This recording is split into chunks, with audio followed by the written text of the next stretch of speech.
Kebakaran hebat melanda permukiman penduduk di Jalan Abu Bakar Lambogo, Kelurahan Barabaraya Selatan, Kota Makassar, Sulawesi Selatan, Senin sore. Api dengan cepat membesar hingga menjalar ke rumah lainnya, lantaran material rumah yang terbuat dari kayu dan jarak rumah saling berdempetan. Akses permukiman yang berada di gang sempit sempat menghambat proses pemadaman oleh petugas damkar. Sekitar 40 armada diterjunkan ke lokasi guna memadamkan api yang terus membesar. Akibat kebakaran ini 14 petak rumah hangus terbakar.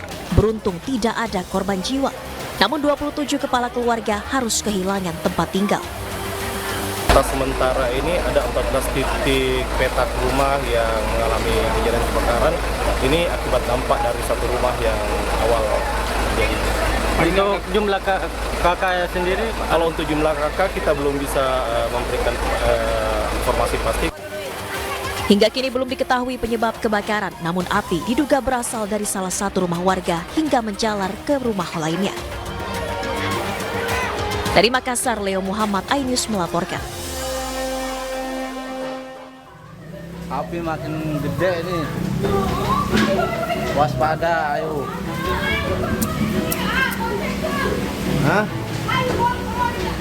Kobaran api dan kepulan asap tebal terlihat dari gudang pabrik sepatu bata di Purwakarta yang berada di Jalan Raya Sadang, Bungur Sari, Purwakarta, Jawa Barat.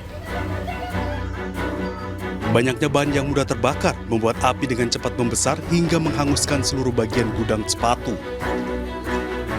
Menurut penjaga pabrik, kebakaran berawal dari pembakaran ilalang di bagian belakang pabrik oleh pekerja kebersihan. Namun banyaknya ilalang membuat kobaran api menjadi tidak terkendali hingga membesar dan menjalar ke bagian gudang pabrik. Pas kita mau makan siang gitu ya, kita lihat asap gede, kita langsung bergegas ke area belakang sini. Langsung dipadamkan. Area yang api yang paling gede itu daerah lapangan, bekas lapangan futsal, merembet ke dalam. Petugas damkar Purwakarta yang mengerahkan 3 unit mobil damkar langsung melakukan upaya pemadaman kebakaran.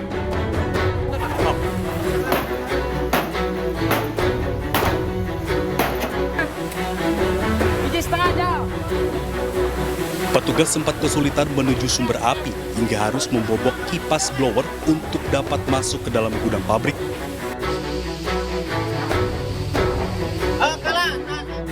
Setelah berjibaku selama 1 jam, api akhirnya bisa dipadamkan. Celah untuk masuk kita terpaksa membobol dari blower dengan menggunakan kampak sama palu untuk memadamkan api yang berada di dalam gudang. Tidak ada korban dalam insiden kebakaran, namun kerugian ditaksir mencapai ratusan juta rupiah. Kasus kebakaran kini dalam penanganan Polres Purwakarta dan Polsek Bungur Sari. Dari Purwakarta, Jawa Barat, Irwan, iNews melaporkan. Pemirsa, kita awal informasi pagi hari ini terkait dengan aksi unjuk rasa ratusan pencari kerja di kawasan industri MM 2100 Kabupaten Bekasi, Jawa Barat yang berujung ricuh. Massa menuntut pihak pengelola kawasan industri agar mengutamakan warga lokal sebagai tenaga kerja.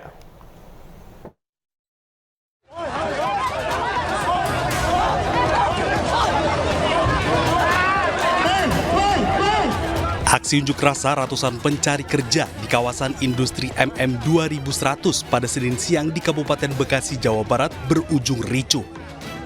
Massa saling dorong dengan petugas keamanan. Massa mencoba merangsek masuk ke kantor pengelola kawasan industri untuk menemui pihak pengelola, namun petugas mencegahnya. Petugas juga menangkap 1 orang yang diduga sebagai provokator. Oh, itu dilakukan oleh security ya. Security, saya menduganya itu security karena memang anak-anak kita dari kan ibu-ibu kebanyakan dari sekitar Kabupaten Bekasi tidak ada yang anarkis gitu. Jadi mereka melakukan pancingan-pancingan gitu kan. Kami menduga ada niatan-niatan tidak bagus begitu kan. Adapun dalam aksi ini, massa mendesak pengelola kawasan industri agar mengutamakan tenaga kerja lokal yang diterima sebagai pekerja.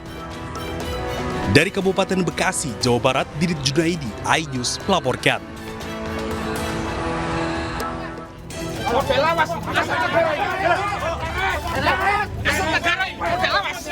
Kericuhan mewarnai penyelamatan aset berupa bangunan di Kota Jombang, Jawa Timur. Pengusaha yang menempati bangunan menolak diambil asetnya karena mengaku telah menempati bangunan puluhan tahun. Namun atas perintah PJ Bupati Jombang, Teguh Narutomo, para anggota Satpol PP langsung menyegel ruko yang diklaim oleh Pemkab Jombang sebagai aset negara. Tak hanya satu, ada 54 ruko yang hari ini diambil paksa oleh Pemkab Jombang. Sebelum dieksekusi, para pengusaha ini telah diberi surat peringatan untuk mengosongkan bangunan. Tetapi ini bukan eksekusi, tolong dicatat. Ini bukan eksekusi, tetapi ini adalah proses penyelamatan aset pemerintah Kabupaten Jombang. Pada pihak-pihak yang merasa dirugikan, silahkan mengajukan keberatan secara hukum, karena kita semua sejajar di dalam hukum. Tapi untuk siang ini, kami harus bertindak tegas karena surat peringatan sudah kami layangkan minggu kemarin dan hari ini kami melakukan penggembokan. Para pengusaha berencana mengajukan gugatan ke Pengadilan Negeri Jombang sebab mereka beralasan masih memiliki hak atas ruko yang selama ini ditempatinya.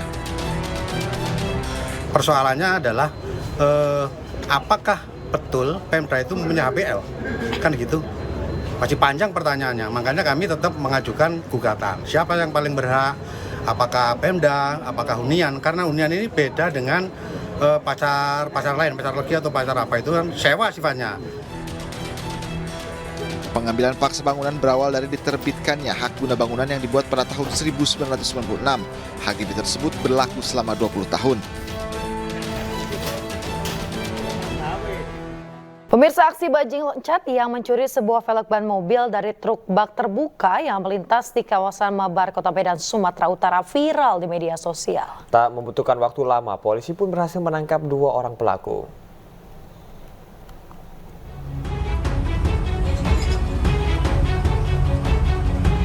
Sebuah video viral di media sosial yang memperlihatkan 2 pelaku bajing loncat yang tengah beraksi di Jalan Komodor Laut Yosudarso, Kelurahan Mabar, Kecamatan Medan, Deli, Kota Medan.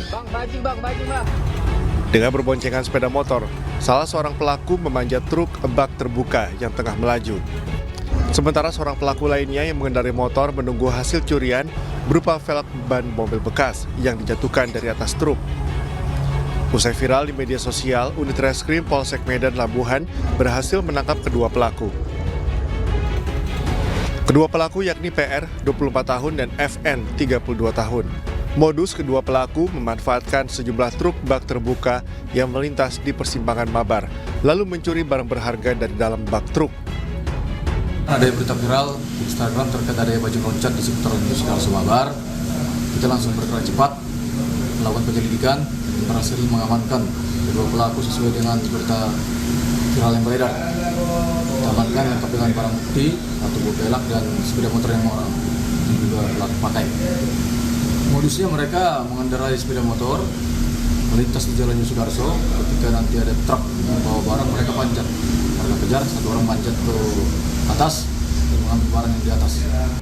Kedua pelaku beserta barang bukti sebuah velg ban mobil bekas dan 1 unit sepeda motor sudah diamankan petugas. Dari Medan, Sumatera Utara, Yuda Bahar, iNews melaporkan. Pemirsa, mobil mewah hangus terbakar di Bandung, Jawa Barat. Angin kencang membuat api cepat melahap seluruh badan mobil.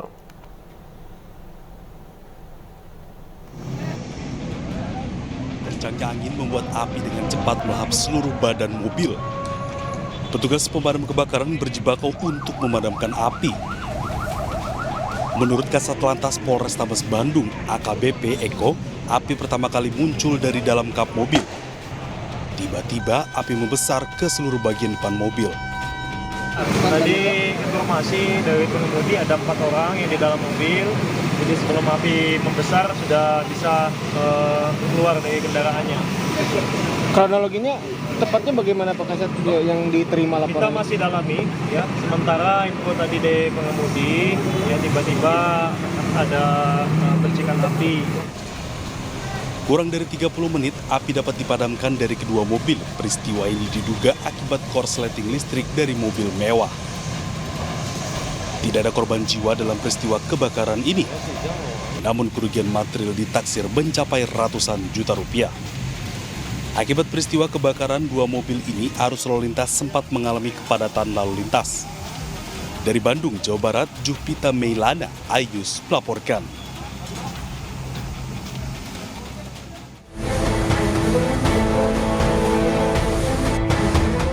Viral di sosial media, aksi seorang warga negara asing atau bule yang ikut serta membantu proses pemadaman api saat terjadi peristiwa kebakaran di Pasar Seni Ubud, Blok Timur pada Sabtu sore lalu. Dalam video yang viral tersebut, terlihat seorang bule ikut membantu petugas pemadam kebakaran untuk melakukan pemadaman api yang membakar Pasar Seni Ubud. Diketahui, bule tersebut bernama Alex Lemancel, asal Prancis. Jero Alex mengaku dirinya terketuk untuk membantu proses pemadaman saat melihat asap pekat hitam yang menyelimuti kawasan Jalan Raya Ubud. Berbekal kemampuan rescue yang dimilikinya, Alex memberanikan diri ikut serta membantu petugas pemadam kebakaran melakukan upaya pemadaman api yang membakar areal basement Pasar Seni Ubud, Blok Timur.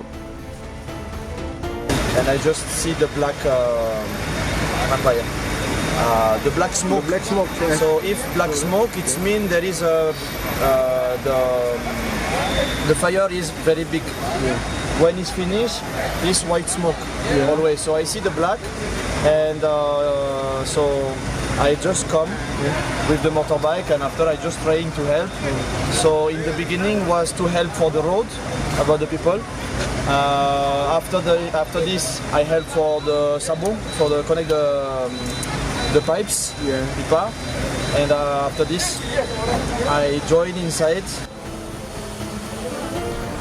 Diketahui sebelumnya, peristiwa pembakaran terjadi di Pasar Seni Ubud pada Sabtu sore lalu.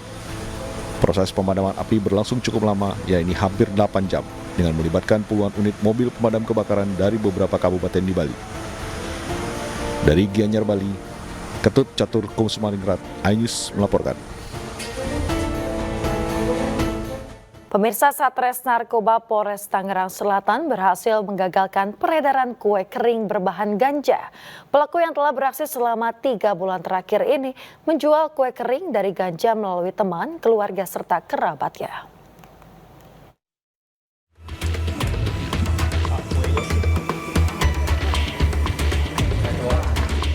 Tim Sus Sat Narkoba Polres Tangerang kembali mengungkap peredaran narkoba. Kali ini seorang tersangka berinisial S ditangkap di rumahnya di wilayah Purwakarta, Jawa Barat. Dari hasil penyelidikan, polisi S mencampurkan ganja kering ke dalam adonan kue dan mengolahnya menjadi cemilan kue kering. Dari pengakuan pelaku, dirinya telah membuat kue kering dari ganja selama 3 bulan terakhir dan biasanya menjual melalui teman, keluarga, dan kerabatnya.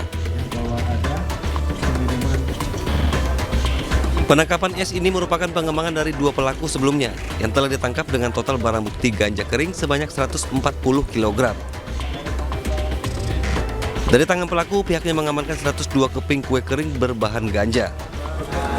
Inisial S, usia 38 tahun, yang bersangkutan berdomisili di Purwakarta. Dari tersangka S, kami mengamankan narkotika sebanyak 91,2 gram. Berikut kue atau cookies yang di dalamnya mengandung THC atau ganja sebanyak 102 keping. Jadi berdasarkan keterangan tersangka. Hingga kini polisi masih mengejar bandar besar ganja yang identitasnya sudah diketahui. Dari Tangerang Selatan, Banten, Nunung Purnomo, iNews melaporkan.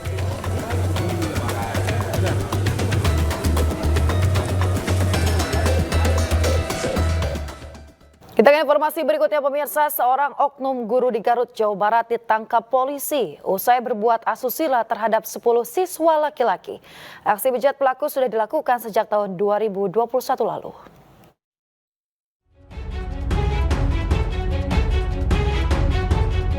OM 38 tahun oknum guru pelaku pencabulan ini tak berkutik saat digiring petugas Unit Perlindungan Perempuan dan Anak PPA Satreskrim Polres Garut. Pelaku melakukan aksi asusila terhadap 10 anak di bawah umur yang merupakan murid-muridnya. Aksi pencabulan yang dilakukan di rumah pelaku sudah berlangsung sejak tahun 2021 dengan dalih membuka les komputer.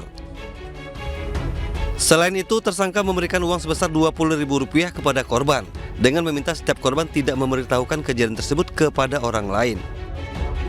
Korban motifnya tersangka ini adalah di rumah tersangka. Tersangka ini selain dari guru juga merupakan membuka guru les privat, les di rumahnya sendiri, untuk siswa yang mau belajar komputer.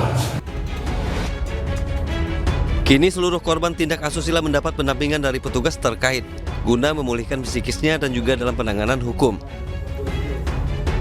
Dari Garut, Jawa Barat, II Solihin, iNews melaporkan. Polisi mengungkap sejumlah fakta baru terkait kematian mahasiswi spesialis anestesi kedokteran Universitas Diponegoro. Polisi menemukan 9 lembar catatan keluhan korban di kamar kos yang diduga berkaitan dengan kematian korban.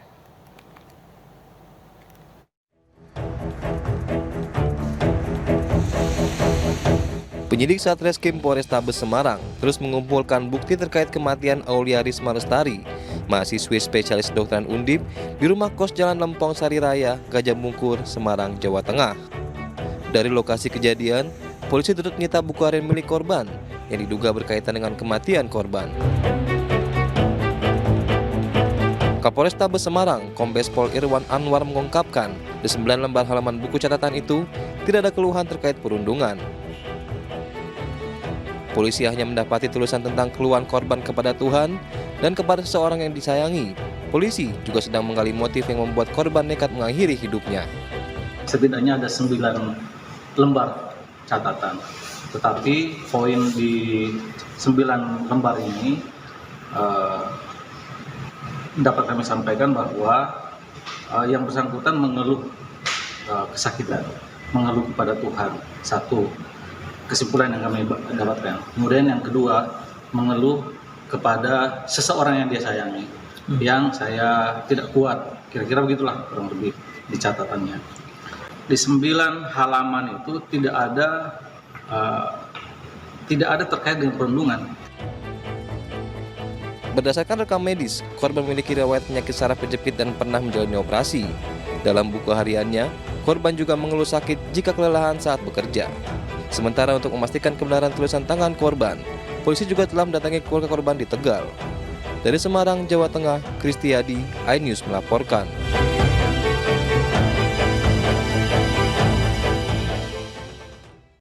Pemirsa, sebelumnya seorang dokter muda mahasiswi di PPDS Kedokteran Undip Semarang, Jawa Tengah ditemukan tewas di kamar kosnya. Saat olah TKP, pemirsa, polisi menemukan sejumlah obat-obatan dan juga tulisan keluhan korban.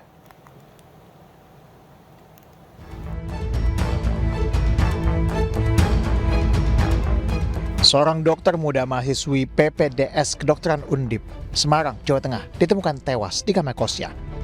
Saat olah TKP, polisi menemukan sejumlah obat-obatan dan buku harian korban yang berisi keluhan karena mendapatkan tekanan dari para seniornya. Menurut polisi, diduga korban menyuntikkan obat penenang ke tubuhnya. Polisi juga masih berkoordinasi dengan Undip Semarang dan RSUP Dr. Karyadi untuk menyelidiki kasus ini. Sementara pihak Undip Semarang membantah korban mendapat perundungan sebelum ditemukan tewas. Dari hasil investigasi internal kami bahwa itu tidak benar, ya, jadi bukan dari perundungan. Menteri Koordinator Bidang Pembangunan Manusia dan Kebudayaan Muhadjir Effendi buka suara terkait kasus ini. Muhadjir mengatakan pendidikan yang diberikan senior harus menggunakan cara yang beretika dan meminta setiap organisasi profesi untuk tidak menerapkan praktik senioritas. Menurut saya semua organisasi profesi, semua pekerjaan profesional itu pasti menghendaki adanya struktur senioritas hierarki senioritas itu, karena misalnya fakultas kedokteran itu profesi dokter itu tidak bisa dihindari karena misalnya nanti untuk uji kompetensi itu harus dilakukan oleh dokter senior. Disitulah senioritas pasti berlaku. Cuman memang harus ada etika, ada norma yang betul-betul ditegakkan di dalam profesi-profesi itu termasuk kedokteran. Selain itu, pemerintah kini juga sudah memiliki undang-undang kesehatan yang dapat mengatur dan mengintervensi praktik senioritas agar kejadian serupa tidak kembali terulang. Tim Liputan iNews melaporkan. Pemirsa, aksi bersih sampah digelar dalam puncak perayaan Hari Ulang Tahun ke-79 Kemerdekaan Republik Indonesia di Kota Depok, Jawa Barat. Sebelumnya, tempat pembuangan akhir di Depok sempat alami kendala untuk beroperasi.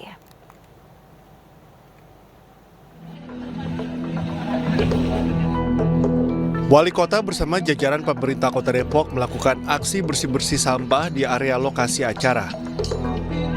Kegiatan bertujuan mengajak warga menjaga kebersihan lingkungan.